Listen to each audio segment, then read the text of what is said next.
Aí, minha família, já a gente vai ver um vídeo aqui, mano, que vai esclarecer muitas dúvidas que eu tenho desde quando eu assisti esse filme. E é bom que eu vou relembrar um pouquinho. E você também, já deixa nos comentários aí se você gosta, ou gostou, ou não gosta mais, não sei. Mas, enfim, vamos pra cima. Título do vídeo, duvido que você tenha entendido a mensagem desse filme. E se você gostar, deixa aqui que eu trago mais. O que interessa é, isso tudo é legal?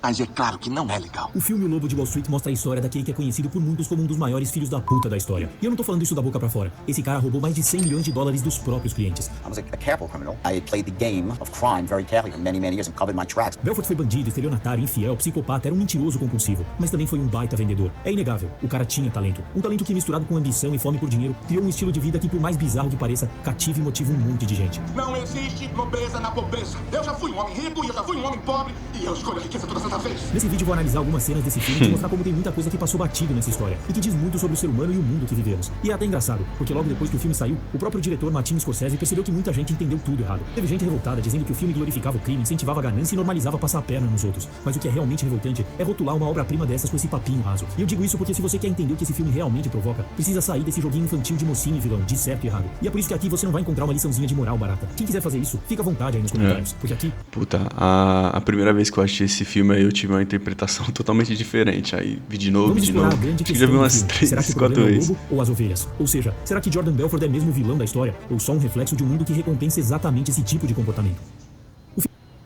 Não, só de fazer algo errado, ele tá errado, né? Não importa o que seja, né? Se for errado, é errado, né? Legal, não precisa nem falar. Baby, Como sabe a reflexo, não tem galera como falar que é, né? sagaz, a galera Reflexo. cool, viaja... Sai daí, fião. O filme retrata muito bem boa parte da história real, mas claro, ele não deixa de ser baseado em fatos reais. E como todo filme assim, deram aquela bela hollywoodizada. Mas enfim, o que sabemos é que Jordan Belfort não nasceu lobo. Ele nasceu ovelha, classe média, pai e mãe contadores, aquela vida tradicional americana. Só que ele sempre foi bem ambicioso e tinha qualidades e habilidades muito valorizadas pelo mercado. A principal delas, ele sabia vender como poucos. Tinha a famosa lábia, o que logo levou ele a se interessar pela carreira de corretor de ações em Wall Street. Eu sempre quis ser rico. Então o que eu faço? Vou pro único lugar na Terra que se encaixa com minha enorme ambição. Você vale menos que um monte de bosta. Algum problema com isso?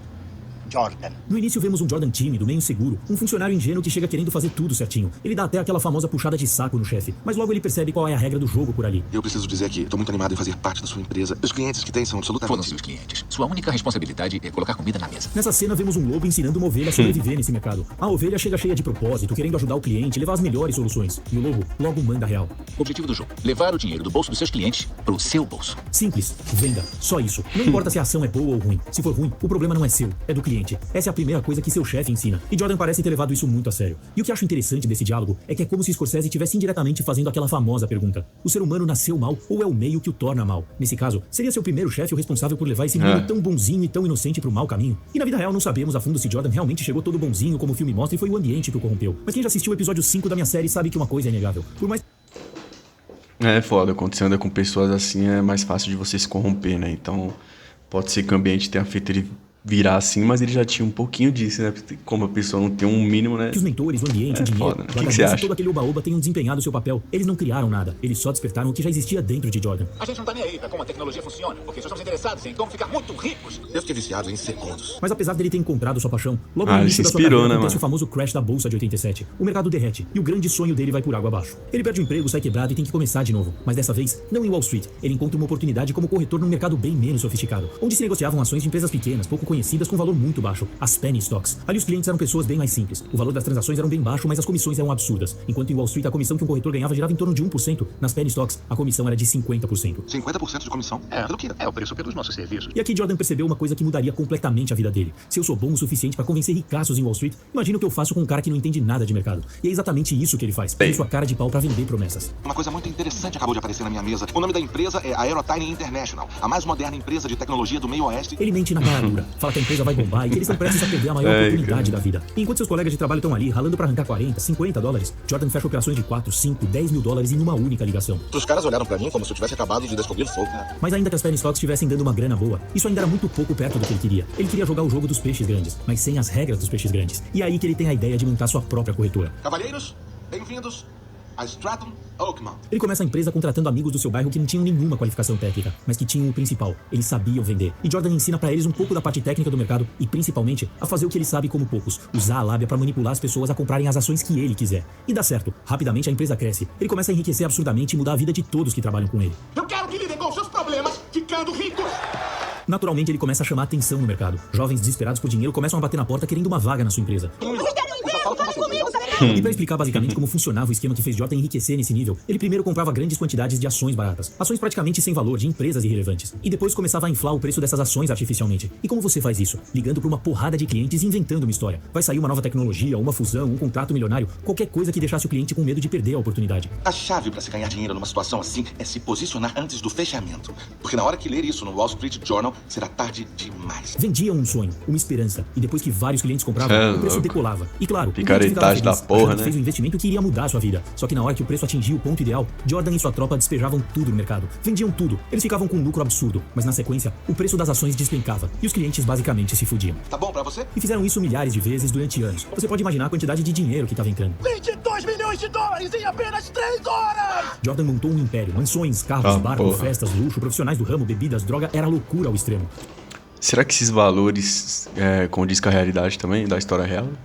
Tipo 22 em uma A hora? empresa virou praticamente um zoológico humano sem limites. Só que é óbvio que depois de um tempo ele começou a chamar a atenção do FBI. E é aqui que o filme entrega uma das maiores provocações escondidas nessa história. Digo isso porque a relação entre Jordan e o agente do FBI vai muito além de um simples jogo de gato e rato, de polícia e bandido. É um duelo de valores, de moral e, por que não, de ego. Pra ilustrar o que tô dizendo, vamos pegar a cena onde o agente do FBI marca de encontrar Jordan pra falar sobre a investigação. Jordan simplesmente recebe ele no seu iate, com caviar, lagosta, champanhe e duas mulheres que ele apresenta casualmente como amigas da sua empresa. Aquilo é tudo parte de uma isca. Jordan tenta sutilmente mostrar pro agente o que ele poderia estar vivendo. É aquele velho jogo psicológico de plantar a dúvida. Quer experimentar? Quer provar um gostinho? Olha como a minha vida é bem melhor que a sua. Tem certeza de que não querem nada pra beber? Não estão com fome? Nada? Jordan quer subornar o agente pra ver se ele alivia na investigação. E numa das suas jogadas, ele diz que sabe que no passado o agente tentou se tornar um corretor de ações em Wall Street, mas não teve sucesso, e por isso acabou indo pro FBI. E aí ele faz aquela pergunta maliciosa. Ele pergunta se ele nunca parou pra pensar como sua vida seria diferente caso tivesse conseguido seguir a carreira de corretor. E o agente até revela uma certa frustração. Olha, quando eu tô voltando pra casa de metrô e minhas bolas estão suando e eu usando o mesmo terno há 3 dias seguidos, pode apostar que eu penso. Já pensei nisso antes. Quem não pensou? É como se Scorsese nos fizesse pensar. Então peraí, o cara que hoje tá investigando Jordan já quis ser como ele? Já foi um jovem ganancioso que tentou entrar em Wall Street pra ganhar dinheiro como corretor?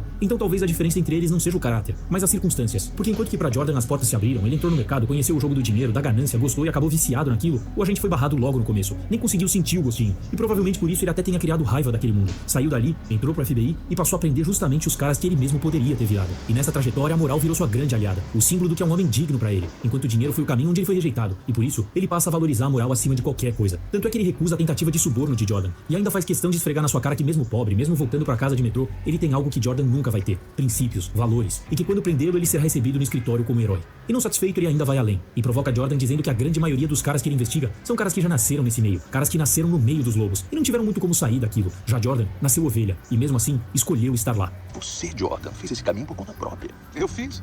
Bom pra você.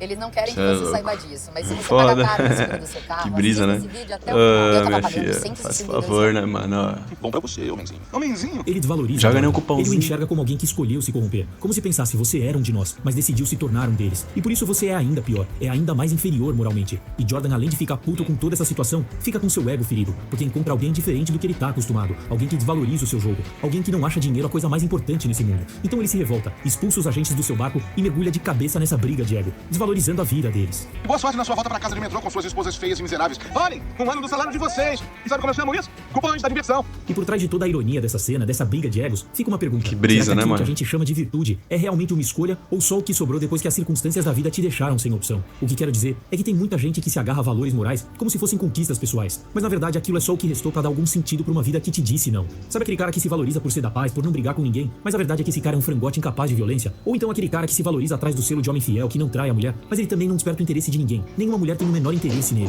Será que se ele tivesse a vida de um Neymar, ele continuaria sendo esse homem fiel que ele tanto diz valorizar? O que eu quero que você perceba é que é fácil ser do bem quando ninguém te deu. Mano, é que tem pessoas que, tipo assim, quando faz merda, vem aquelas confusões mentais que você começa a refletir, aí é daí que você vai ver se você vai fazer ou não, tá ligado? Então, tem pessoas que realmente pensa e fala, mano, que se foda, entendeu? A vida é uma só e foda-se. Agora tem outras que tem princípios, né? Que pensa e fala, não vou fazer isso aqui porque realmente vou me sentir mal e mano, a pior coisa é quando você vai deitar a cabeça no travesseiro, mano, e você não consegue dormir, tá ligado? por conta dessas coisas assim. É foda, mano. O poder de ser do mal. Muita gente se acha moral, correta, mas às vezes o que tem mesmo é falta de oportunidade. O próprio Jordan fala disso numa entrevista. Ele diz que quando a Stratton estourou, tudo virou possível. Mulheres, poder, dinheiro. Era como se o mundo inteiro estivesse na palma das suas mãos. I started making so much money and had so much power, and a different world opened up to me. A world of just basically where you point and want and you can get. There was nothing out of reach to me. Let's say if I look at the girl on the TV commercial or the girl in the magazine, that could be my girl. It was like a kid in a candy store. And I wasn't able to handle that. E claro que pra chegar nesse ponto ele teve que se Pô, corromper mas esse cara fez isso tudo e ele tá solto.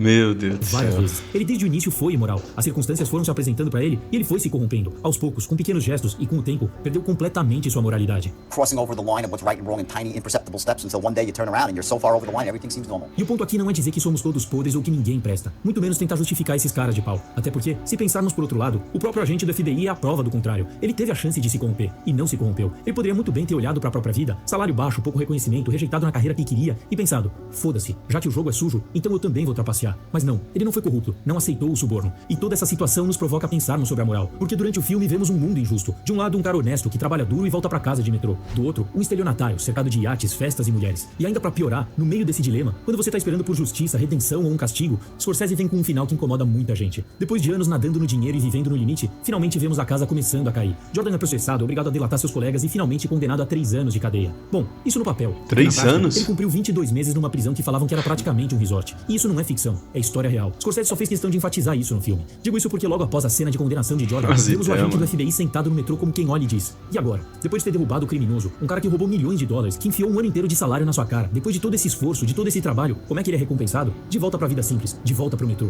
Ele não parece ser o herói que imaginou. Parece que ele simplesmente recebeu um tapinha nas costas e escutou: bom trabalho, continue assim. E enquanto ele tá lá pensando na sua vida sem Exatamente. graça no metrô, corta a cena e lá tá Jordan, jogando tênis na prisão. Uma prisão de segurança mínima. E apesar do filme não mostrar isso, na vida real ele foi colega de cela de Tommy Chong, um comediante famoso nos Estados Unidos. Um cara bem de boa e relaxado, que dizem ter sido seu mentor lá dentro. Inclusive falam que foi ele que incentivou Jordan a escrever um livro sobre sua história. Coisa que ele fez. E depois de 22 meses na cadeia, Jordan sai e publica seu livro. Vira uma celebridade, dá palestras, vende cursos, coach de vendas, mentor de negócios, podcast no YouTube. E assim, vemos o cara que foi preso por manipular, passando a Ai, ganhar a meu vida em cima da Deus. arte da persuasão. E você fica ali no... E aí? Qual a moral da história? Tem que vir alguma coisa que nos incentive a ser honestos. Se acabar assim, eu vou achar que a mensagem do filme é que ser honesto é coisa de trouxa, que o crime compensa. E não vem nada. Não vem Sim. uma resposta. Não vem uma lição de moral. E por mais que muita gente critique Scorsese, ele não inventou nada nesse fim. Não mostrou nada além da realidade. Claro que ele podia focar em outras partes pra tentar trazer uma mensagem bonita. Mas não. Não vem nada. Ah, mano.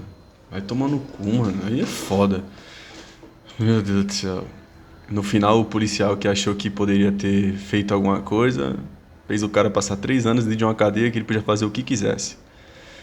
Ai, família, tô... Mano, deixa o like aí. Deixa o like, se inscreve no canal aí, comenta o próximo vídeo pra eu reagir aqui. Comenta o próximo vídeo pra eu reagir aqui, família. Tamo junto. Forte abraço.